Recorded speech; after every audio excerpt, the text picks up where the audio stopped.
வானக தந்தையே, இரக்கமும் சத்தியமும் நிறைந்த ஆதியாயிருக்கிற தேவனே, துன்பத்திலும் ஏழ்மையிலும் தேற்றமின்மையிலும் வாழ்கிற அனைவருக்காக உம்மை நாடி ஜெபிக்கிறோம். தாழ்மையுடன் கூப்பிடுகிறவர்களின் குரலை கேட்கிறவரே, தங்களின் சுமையை சுமக்க முடியாமல் தவிக்கும் அவர்களை உமது கிருபையால் தொடுங்கள். புயலின் நடுவில் சமாதானத்தையும் இருளின் வேளையில் உமது வெளிச்சத்தையும் அருளி, உமது அன்பு ஒரு நாளும் அவர்களை விட்டொழிக்காது என்பதை அறியச் செய்யுங்கள்.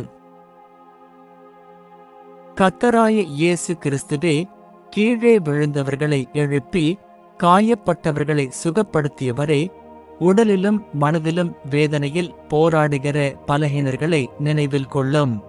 அவர்களின் காயங்களின் மேல் உமது பரிசுத்த கரத்தை வைக்கவும், அவர்களுடைய துன்பத்தில் ஆறுதலை அருளவும், அவர்களின் இருதயங்களில் பரிசுத்த தைரியத்தை நிரப்பவும். உண்மையான இரட்சகரும் ஆறுதல்கரனுமான உம்மிலே தஞ்சம் அடைய அவர்கள் நடத்தப்படுவார்களாக. பரிசுத்த ஆவியே, தனிமையிலும் துறக்கப்பட்டு தவிக்கும் ஆன்மாக்களை ஆறுதல் படுத்துகிறவரே, நம்பிக்கையற்று துன்பப்பட்டு நிற்கும் அவர்களின் உள்ளங்களை உமது திருச்சந்நிதியால் நிரப்புங்கள்.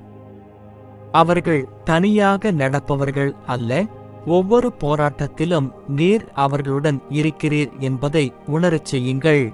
எங்களுக்கும் இரக்கத்தையும் நெகிழ்ச்சியையும் புரிதலையும் அளித்து, தேவனின் அன்பை வெளிப்படுத்தும் மனத்துடன் அவர்களிடம் அணுகுமாறு கற்பிக்கவும்.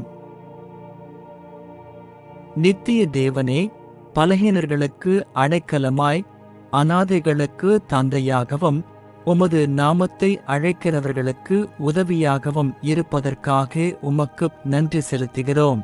நீதியின் ஆவியையும் சேவையின் மனப்பாங்கையும் எங்களில் நாட்டி, உதவி தேவையுள்ளவர்களுக்கு உற்சாகமும் பலமுமாக இருக்க நம்மை பயன்படுத்தும்.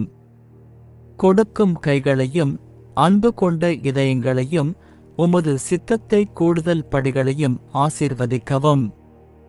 உமது நாமம் இப்போது என்றும் என்றென்றும் மகிமைப்பட்டும். ஆமென்.